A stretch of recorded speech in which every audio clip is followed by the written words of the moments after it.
Welcome to the anniversary update 1. It came out the 22nd, and I was going to go over all of the changes and the whole changelog. So if that's not your thing, thank you for stopping by, and I appreciate it, but you might not want to stick around for this one. But for the rest of you who are interested in the changes, I hope you are in for a long run, because this was 2+ gigs of changes, and some of them are pretty major in the way that the parks are going to function. So I'm just going to jump into the changelog. I will have it linked down in the description down below so you can check it out. I will be skipping a couple of the minor changes that they've made that haven't affected me or in my Let's Play, or if they were just like tiny visual changes. So there'll be a couple things I don't discuss, but again, everything will be linked down below for you to check it out yourself. So first off, for new features, they've added the staff building. Here is one of them. They come with I think 4 types of the pre-built buildings, like they do for the 4 main styles, which are usually with the scenarios, or that's what those are called. So this is what this looks like, but like any other building, you can have the individual one. It's down here, staff management, bloop, it's a little door, just like the bathrooms or anything else like that. But you can go ahead and click on it, go into the staff building, and it is affected by the building scenery rating. As you can see right here, the higher it is, the more they feel appreciated and they recover their energy faster. You have a capacity that you can set, and there's different types of perks, so like healthcare, entertainment, social club, learning, all of these other things. And your staff, including vendors, will go in there anytime they lose their energy, or if you train them. So anyone who is trained will go into here, and that's where they will do that. So another effect that has is if you go into one of these buildings and you go into the stats, now you can see the percentage of time the shop is attended. So it will close down. It doesn't just like instantly insert a new person. So you can see that they've spent this month, last month, you can see how much they've spent in average, how much time is the people are idle versus serving, and the distance to the nearest staff building. So this will be a lot of fun to experiment. This also results in the fact that you can go into your park management and you can now hire a vendor, like so. And it looks like they're randomized, which, as a side note, I kind of wish was the case with all of the staff. I wish there was more variety in your cleaners, the security, and the mechanic. They're dressed and stylized so uniquely that I think they could change the people within it and have a more diverse staff, but that's just me. The other thing that they've added in under the staff building, they will now have energy, which is lost over time, especially when working. Staff will go to the staff building to rest and regain energy. Staff buildings can have perks that staff gain when having rested there, and staff will go to the staff building when being trained. Now for the next feature, we have edit a scenario, which is actually what I'm in right now. We have the scenario editor here, and under the changelog it says that you'll be able to create your own and share them on the Steam Workshop. Control what loans and research are available, set the kinds of guests that you want to have your scenario park to have, create objectives with multiple conditions, including time limits, lock scenery, adjust the park's boundaries, and place guest spawners, set profiles for staff, and control the park settings. So that's what this menu right here does. And here's how you have the objectives. You add one, you can choose out of quite a list of them. So let's say we want them to catch 10 pickpockets, you add it, and you can give yourself a timeline that you want it done by, and then you confirm it, and it goes under, and you can change which of the stars that it goes under. You also have the park, so you can edit the dimensions, the spawn points, the time. You can choose whether people can change them. You can adjust things like breakdown rates, whether or not to allow them to edit the terrain, the capacity. We've got the finances with the loans, as they mentioned right here. Here you can choose what is and isn't unlocked and what is researchable. And then we have the marketing, which types of campaigns are available. Details on the staff that you can adjust, so whether or not they use energy and go to the buildings or not. And you can adjust on a big scale how hard they are, or on an individual type, how fast they lose energy in that. And you can adjust the guests, as it said here. And these are traits, which I'll cover in a little bit, but this is where you would adjust what types of traits that your guests can get in your scenario. And you can adjust, you know, how many of each group of people you would like to come in. And finally, you can adjust the types of crime, how much they spawn, and at what rates. I really wanted this scenario editor to be a thing when I first started my Halloween-based park. I wanted to be able to adjust what it looked like and the time and all of those things and create something for myself, but it was only being talked about at that time, and I wasn't ready to wait till now to get that option, so I'm super excited it's out. Another new feature is that your unpaid staff will go on strike. Staff who are very underpaid will now no longer do any work.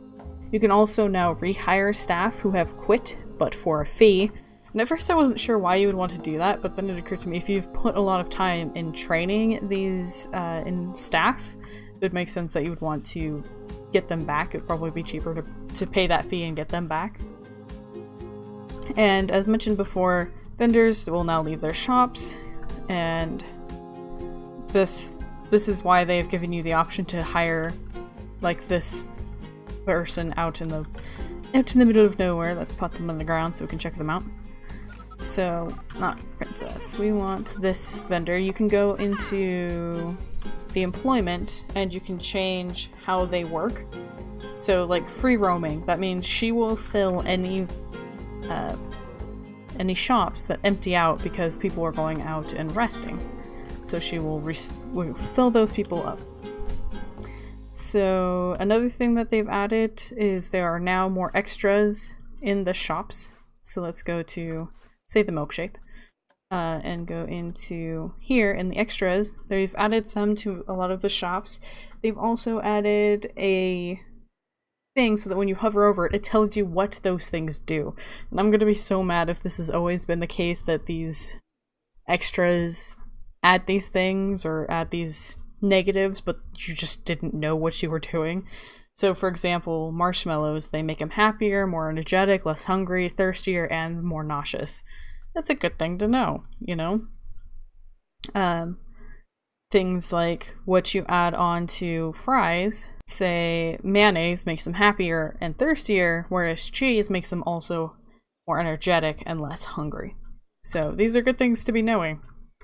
Another thing, as you can see right here, that was added was the picnic tables. Some guests will leave trash at the tables after use and the janitors will have to clean it up. Guests will also prefer to sit at these picnic benches to eat, and guests are attracted to food and drink shops when they sit at picnic benches. So I assume people will sit here as well as normal benches when they get tired, and so when they're sitting here they'll be like, I should get some food and drink while I'm sitting here anyway, so they'll go and they're more attracted to or more likely to go to these shops. And they put in a bunch of variety for each of the themes. They've added new stuff, like this one's for the spooky pack. Got obviously the pirate themed, just standard park stuff, and they've added these canopies that you can put over your benches and things like that, which I think look really nice. And then you have these umbrellas that you're able to place on top of your desks, all very much within the themes. So I'm super excited about it. Like, I think it's adorable that you could put this sail on top of this boat. I think it'll look amazing. Another thing that has been added, and I haven't really looked into, is sign-in information booth advertising. So you can link signs or the information booth to your rides and shops to make it more attractive, which is helpful because I have a lot of trouble getting people interested in my information booth. There's also a new thing they've added for your guests. Guest groups will now have more individuality. They will have a chance to spawn with one of over 20 traits, which we mentioned earlier and we'll look at in a second. These traits incline groups to particular rides or tolerances or money or interests, and you control these types when you're creating your own scenario. So when we were back in here, we were looking at that guests, they have things like their wealth, whether they're wealthy or poor, whether they like going to thrill rides or if it scares them. There's a lot of pairs. So once they have a decision in mind, do they stick to it or are they indecisive? Are they lazy? Or are they patient or impatient? Do they litter? Do they have a lot of energy? Can they handle being sick? So I haven't actually been able to find anyone with one of these traits. I don't know if you're actually able to see whether or not they have these traits or if they're just something in the code that you won't see. There's only a chance, as you can see here. You can change chance that guests will spawn with a trait. So 10% is what this is. Let's just set it to 100%. Let some people spawn in and then we'll see. Alright, so we found somebody who does have a trait and it pops up in the overview area of the group. And here you see they're roaming. So these people don't mind going for a wander. They'll just walk around and they're happy doing so. And it applies to everybody in that group. So that's where you would see that. Next, you can change the cars on tracked rides and coasters. Create a new coaster and track combination. The coaster or tracked ride car will still conform to the original track's restrictions, so you can create entirely new ride experiences. However, if these cars were not designed to invert, they will get a pretty bad fear and nausea penalty for going through parts of the track they're not designed to be in. There's an option to increase the possible combinations in the game options, but this may have visual clipping or default audio experiences that don't work well. So they apparently found combinations that just didn't work, but they were willing to give you that option if you're willing to accept the clipping or bad audio. So after having a look around, I have not been able to find the option to change out the cars on the tracks. I've looked through the main ride options, through all of these tabs, and I've looked into the track area, like creating a track, to see if that's where you would change the cars. I don't know if it's because I'm in the scenario editor opposed to being in the normal game style or anything. So if you guys know how to change those cars, let me know down in the comments below, and I'll make sure to pin it so that anybody who else wants to know can find how to do so. So we're gonna just have to leave that for now and move on to some more new features that have been added, including the duration of triggered effects is now part of the trigger sequence and source, so you can set at different durations each time you trigger an effect. Multiple effects can now have options to play on set intervals or all the time on a trigger, and triggerable items.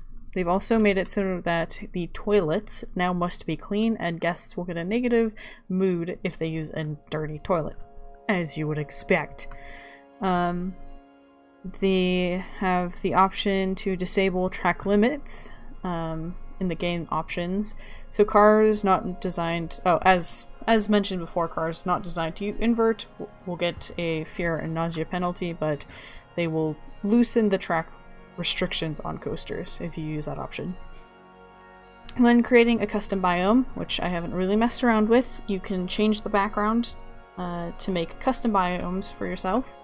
There's also now custom texts on the cars of your coasters. So most coaster cars now have the ride name on the chassis, and the text colors are inherited from the car, and the option to disable the text is available. So as you can see right here, we have the altitude printed on the front of the ride. We also have 2 new rides that they've added. So let's head on over to those guys, if my camera would work with me. So the Weisshorn, I think it's pronounced, which is inspired by the 1920s Caterpillar rides. It is another addition to the number of retro theme park rides that they have. So let's get this tested so we can see how it works. This ride is in essence a circular track roller coaster which travels up and down a hill, as well as generating a centrifugal force that pushes the ride outwards. What's kind of cool about it is partway through it will put out a fabric tunnel for them to go through, which adds to the experience of the ride. They've also added a different sized one without the top to make it so that people can kind of design their own this bit around the ride as they wish. Here is that like cloth tube that they add around the cars, so that's pretty interesting. So those are the two new placeable rides that we have. We also have 3 new coasters. We have the Cascade, which is a water coaster. It's a new type of roller coaster that combines high-speed thrills of a roller coaster with the splash sections of that are the same from the gentle meanderings of the log flumes, as the other ride's called. And this is what they have for the build of this ride. So as you can see, there's the water along the bottoms, and then you get a normal coaster up and around, and then you can splash back down into the water, which looks pretty cool. I've never seen one, but again, I haven't really interacted with coasters all that much in my life. We also have Hop the Gaps, which did not come with a blueprint, and it's a wooden one that is reminiscent of all of the oldest wooden coasters. The main feature of these types of coasters is the way the track is constructed. They are commonly referred to as the side friction coasters because the train sits on the wooden track with steel strips for the wheels to go along. So it doesn't feel like it would all work, but it does. Then we have the Zenith, and it's the masterclass of roller coaster engineering. It's a hydraulic launch coaster with the top speed of 175 miles per hour that roar vertically on an enormous top hat. So, that thing. This is a real status symbol for any park that wants to show the world how amazing their park is, with the 137 meter high top hat as the centerpiece. So, that's this guy, which looks freaking terrifying. Look how tall it is. This is a normal coaster over here. Look how ridiculous this is. I like that it's just straight up and then back. This is the cool part. Actually, it has a bit of a twist right here. As you can see, as they're going up, there's a bit of twist, and when they're coming down, there's a bit of a twist. So those are the new rides. There's also a new scenario, which we haven't really played with on this channel, but it's somebody wants to run a beachfront into a theme park, but he has no idea how to go about it, and it's going to take a lot of management skills and a full staff to keep everything running smoothly. So it's to mess around with this new staff system that they've put in. As I mentioned, there are these 2 blueprints for the new coasters. They've also added the 4 staff buildings and over 40 blueprints of buildings from previous scenarios. So some of the stuff they've had built in the background, but they've had locks so you couldn't access it, it is now available here. I haven't played around with all of these available very often, so I don't personally know what's new, but I know there's a lot more options now, because they've taken what they've built in the past and just made it available to everybody, which is nice because some of their buildings are really cool looking. For the picnic tables and the canopies, they've added 6 of the new tables, 9 of the new canopies for all of the themes, plus some new benches. For example, I don't think this wooden one was available before for the pirate theme, and I know this stone bench right here is a new bench for the spooky pack. They've also added all of these new autumn's themed trees, which I'm super excited, being part of my park is fall themed, and there's been a couple of trees that I think worked, but now there's a whole lot of them and I just want to like redo everything. It's ridiculous, but look how beautiful these are, and there's 13 different types, and they come in there's only a couple styles, and then they come in the 3 sizes. So there's also been some changes to the UI. They've added a locator button to the staff info panels to highlight where they're going. And they've added a status to broken rides to indicate if a mechanic's en route. And they've added the same kind of status for shops to indicate whether a vendor is en route. They've improved the representation for the fear maps, and the heat map contrast has been changed for colorblindness.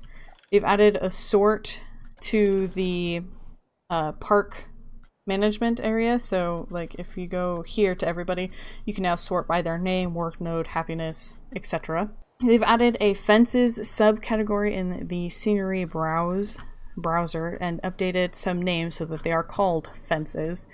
So that would have been useful. I've put down a lot of fences in my games, so it'll be nice to have right here, fences. So now you can easily access all of the fences that you have without having to search it, and they've made some things easier to find if you do search for fences. They've added an audio category to the scenery browser and an icon to quickly see staff's thoughts in the park management, which I've noticed right here. You have their 2 recent thought bubbles that you can just see by hovering, which is really nice instead of having to go all over your park and look at them. Added animation on the HUD when there's negative cash. They've also added links to all of the segments in the overview tab in the screen. So now you can say, click on the adult group and it'll take you to their information. That's super useful. I didn't ever need it, but it's something I'll probably use in the future. They've added the tooltip that I showed off that describes the extras in the shops.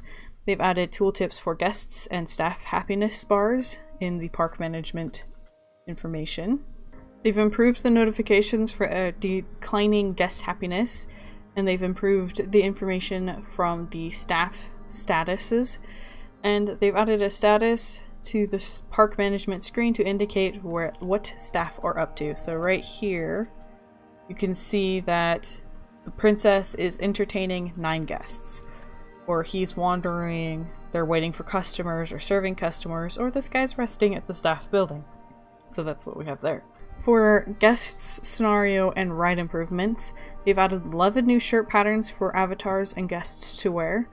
Triggerable items triggered by rides now enhance the EFN score, so that's the excitement, fear, and nausea score. They've added guest thoughts for the rides that have a very bad EFN rating. Guests now react to scary scenery while walking around and on rides, so that'd be super exciting. In like my maze, they have that big old spider sitting right next to it, and it'd be nice to see people reacting to that. The number of guests in a group now affect how long it takes for a vendor to serve them, and they've added scaling cash rewards for completing objectives in challenge parks. Some UI bug fixes that they've done is canceling scenery duplication now selects the previously selected object. So if I take this and duplicate it and then I cancel it, I am now selecting the first thing that I tried to copy, which is fantastic. I'm so excited about that. They fixed an issue when completing parts of the priority pass, which would deselect the ride. This is a problem that I have experienced in the past. Staff and guest bug fixes. They've stopped guests from watching fireworks immediately after leaving a ride, which could cause a lot of problem because that prevents anyone from then entering the ride. Improved the AI for mechanics picking destinations. Added a cap to how much happiness bonus staff get from being overpaid, which is a little unfortunate. When I was messing around with something, I just upped everybody's pay to 1,000 and they were happy no matter what happened. So they've capped that and made it less of a thing you can do. They fixed an issue where the mechanic workload would always be low even if there was plenty to do. So it's kind of reassuring to know that that was actually a glitch and it wasn't that they were just... there wasn't anything for them to do when you had these massive parks and they were not getting to everything on time. And now it's accurately represented what they are doing and up to. Fixed an issue where guests would only queue for one facility despite a shorter queue being right next to it. Mechanics will no longer wander to the park entrances. This is something I've seen a lot. They'll just go down before heading back out. So I'm happy that that takes away from their wandering time. So that was the things that I wanted to cover in this. Like I said, there were a couple things that I didn't go over, that they were mostly bug fixes that I hadn't encountered. A couple small UI changes that didn't really apply to me. A couple things were for certain people who attended things, there were options to get those items listed. So, but yeah, that is a lot of really cool stuff that I'm excited to explore. Another thing that I don't think I mentioned but are placed right here, they've added these things called curbs and barriers.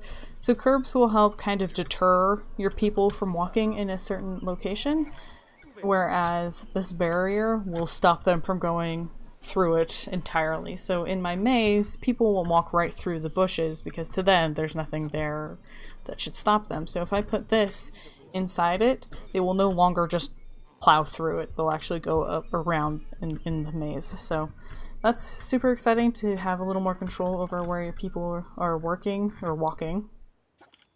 So yeah, I hope you guys found this informative, and wait till next week when I add all of this new features into our tiny little park. But until then, I hope you guys have a wonderful day.